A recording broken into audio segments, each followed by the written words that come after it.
सच्चाई जानने के बाद ईशा ने पोता सूरज के मुंह पर कलीग, दोस्तों, पति ब्रह्मचारी का एपिसोड धमाकेदार हो चुका है।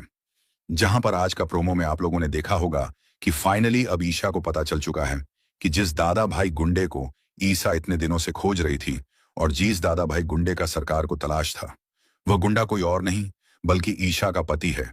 जिसके बाद दोस्तों ऐसा इतनी ज्यादा गुस्से में आ जाती है कि वह बोलती है कि मुझे अपने आप को शर्म आ रहा है कि मैं तुम्हारी पत्नी हूं और मुझे आज के बाद अपनी पत्नी नहीं बोलना। आज का प्रोमो में आप लोगों ने यह चीज देख भी होगा और सुना भी होगा, जिसके बाद दोस्तों ईशा इतना ज्यादा गुस्से में आ जाती है कि वह एक बाल्टी कालिक जो है वह सूरज के शरीर पर डाल देती है और बोलती है कि तुमने मेरा नाम बदनाम कर दिया।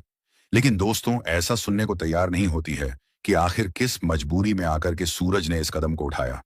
पूरा परिवार ईशा को बताने की कोशिश कर रहा होता है, लेकिन ईशा जब नहीं सुनती है तो सूरज भी बोलता है कि हमारा बीच पति पत्नी का मैटर है, इसमें कोई भी नहीं बोलेगा।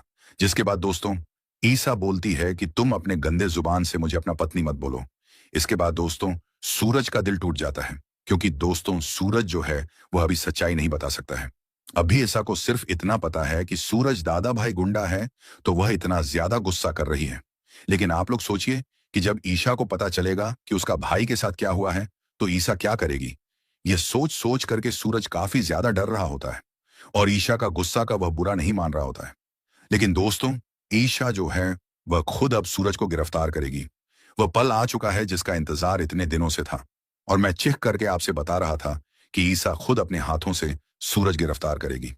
यह सीन बहुत जल्द आप सभी को दिखाया जाने वाला है। लेकिन अभी फिलहाल कहानी में ईशा और सूरज के बीच काफी ज्यादा तनाव बढ़ेगा। इतना ज्यादा तनाव बढ़ेगा कि आप लोगों ने कभी अंदाजा भी नहीं लगाया होगा। लेकिन दोस्तों काव्य अपने आप को रोक नहीं पाती है और ईशा जी का मुंह बंद करके सारी सच्चाई बता देती है कि आखिर सूरज ने किस मजबूरी में आकर के दादा भाई गुंडा बनने का फैसला लिया। लेकिन इससे पहले ईशा सूरज को गिरफ्तार करेगी, उसे गाली देगी, यहां तक उसे थप्पड़ भी मारते नजर आती है। तो आइए जानते हैं आगे की कहानी की यह सब होता कैसे है और यह सब होने के बाद आपको क्या दिखाया जाएगा। कैसे ईशा सूरज की बातों पर भरोसा करती है, आखिर सूरज कैसे अपने आप को सही साबित कर पाता है। चलिए आगे की कहानी आपको बताते हैं दोस्तों। सीरियल पति ब्रह्मचारी की कहानी में अब ऐसा जबरदस्त मोड़ आने वाला है जिसे देखने के बाद हर कोई हैरान रह जाएगा। इस बार कहानी पूरी तरह से बदलने वाली है, क्योंकि जिस सच का इंतजार ईशा इतने लंबे समय से कर रही थी वह सच आखिरकार उसके सामने आने वाला है। लेकिन सबसे बड़ी बात यह है कि यह सच किसी और के जरिए नहीं बल्कि खुद सूरज उसके सामने लाने वाला है। अब तक ईशा दादा भाई को अपना सबसे बड़ा दुश्मन मानती रही। उसने ठान लिया था कि चाहे कुछ भी हो जाए वह दादा भाई को कानून के सामने जरूर लाकर खड़ा करेगी। लेकिन उसे बिल्कुल भी अंदाजा नहीं था कि जिस इंसान को वह पकड़ने की कोशिश कर रही है वह कोई और नहीं बल्कि उसका अपना पति सूरज ही है। दूसरी तरफ सूरज भी अब इस बात को समझ चुका है कि ज्यादा दिनों तक वह अपनी असली पहचान छिपाकर नहीं रख सकता।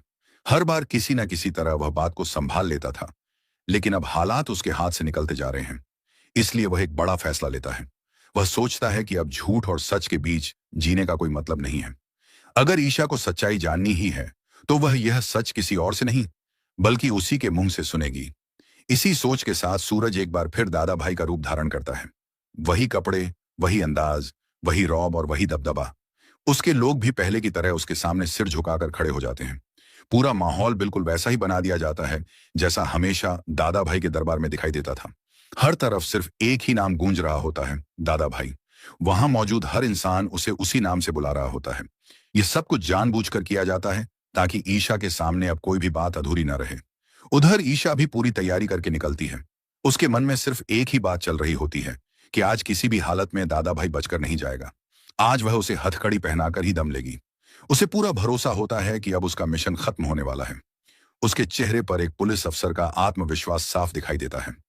लेकिन उसे नहीं पता कि कुछ ही मिनटों में उसकी पूरी दुनिया बदलने वाली है।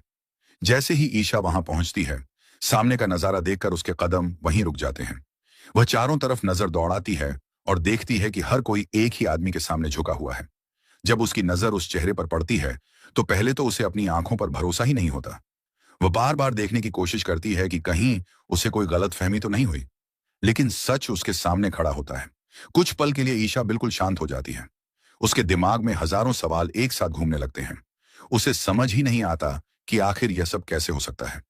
जिस इंसान पर उसने सबसे ज्यादा भरोसा किया वही इंसान उसकी सबसे बड़ी तलाश कैसे बन गया। उसके लिए यह पल किसी बहुत बड़े झटके से कम नहीं होता। उसके चेहरे पर हैरानी, दर्द और गुस्सा तीनों साफ दिखाई देने लगते हैं। तभी सूरज धीरे धीरे उसके सामने आता है। इस बार उसके चेहरे पर न कोई डर होता है और न ही कोई बहाना। वह पूरी हिम्मत के साथ ईशा की आंखों में आंखें डालकर खड़ा हो जाता है।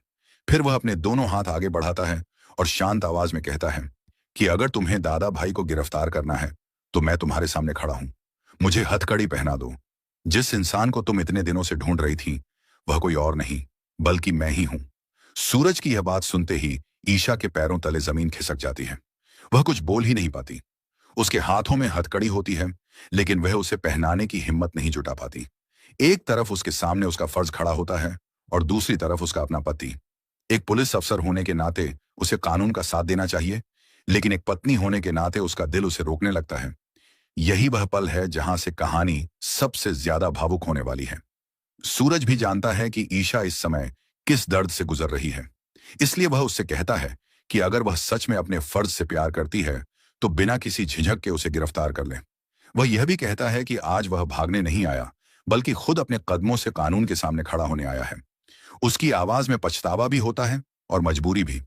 ऐसा लगता है जैसे वह इतने दिनों से अपने दिल में छिपा हुआ बोझ आखिरकार उतार देना चाहता हो। अब सबसे बड़ा सवाल यही है कि क्या ईशा अपने पति को हथकड़ी पहनाएगी? क्या वह अपने फर्ज को चुनेगी या अपने रिश्ते को बचाने की कोशिश करेगी? अगर वह सूरज को गिरफ्तार करती है तो उसका वैवाहिक जीवन पूरी तरह बदल सकता है, लेकिन अगर वह ऐसा नहीं करती तो उसके ऊपर अपने कर्तव्य से मुंह मोड़ने का आरोप लग सकता है। यही उलझन आने वाले एपिसोड को और भी ज्यादा रोमांचक बना देती है। कहानी में आगे कई बड़े खुलासे भी देखने को मिल सकते हैं। हो सकता है सूरज दादा भाई बनने के पीछे की अपनी असली वजह भी ईशा के सामने रखे। यह भी संभव है कि उसके इस फैसले के पीछे कोई ऐसी मजबूरी रही हो जिसके बारे में आज तक किसी को पता ही ना हो। अगर ऐसा होता है तो ईशा के लिए फैसला लेना और भी मुश्किल हो जाएगा, क्योंकि तब उसे सिर्फ एक अपराधी नहीं बल्कि एक मजबूर इंसान भी दिखाई देगा। अब देखना बेहद दिलचस्प होगा कि ईशा आखिर कौन सा फैसला लेती है। क्या कानून की जीत होगी या रिश्ते की? क्या सूरज खुद को पूरी तरह कानून के हवाले कर देगा या फिर कहानी में कोई नया मोड़ आकर सब कुछ बदल देगा? इन सभी सवालों के जवाब आने वाले एपिसोड में मिलने वाले हैं, इसलिए इस धमाकेदार ट्विस्ट को बिल्कुल भी मिस मत कीजिए, क्योंकि दोस्तों आने वाला एपिसोड और काफी ज्यादा धमाकेदार हो जाएगा।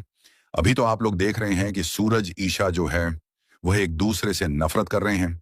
ईशा सूरज का शक्ल भी देखना पसंद नहीं कर रही है, लेकिन दोस्तों आगे पर यही ऐसा जो है वह सूरज से माफी भी मांगेगी और अपना पति होने का सूरज को दर्जा भी देगी, क्योंकि दोस्तों ईशा को सब कुछ समझ में आ जाता है। जब ऐसा कुछ दिन कानून में काम करती है, जब ईशा खुद ईमानदारी से काम करती है और यह कानून उसे बेईमान बना देता है, तो ईशा को पता चल जाता है कि सूरज को भी बेईमान बना दिया गया होगा। इस वजह से सूरज ने इस रास्ता को अपनाया है। और दोस्तों जब ईशा को पता चलता है कि ईशा के भाई के साथ क्या हुआ है और सूरज के पापा कोमे में है सिर्फ और सिर्फ इस सिस्टम और यहाँ के मंत्री जी की वजह से, तो ईशा को अपने आप पर शर्म आने लगता है कि आखिर उसने सूरज से रिश्ता क्यों तोड़ा। और वह सूरज से माफी भी मांगेगी और फिर सूरज के साथ मिलकर के अपने दुश्मनों को खत्म करेगी। यह चीज बहुत जल्द आप सभी को दिखाया जाएगा। तो दोस्तों मुझे उम्मीद है कि आप सभी को यह अपडेट पसंद आया होगा। अगर अपडेट पसंद आया होगा तो आप हमारे चैनल बीजू का प्रोमो लाइव को सब्सक्राइब कर लीजिएगा, क्योंकि इस चैनल पर मैं आप सभी के फेवरेट सीरियल पति ब्रह्मचारी से रिलेटेड अपडेट हमेशा बना करके अपलोड करता हूं। Thank you so much.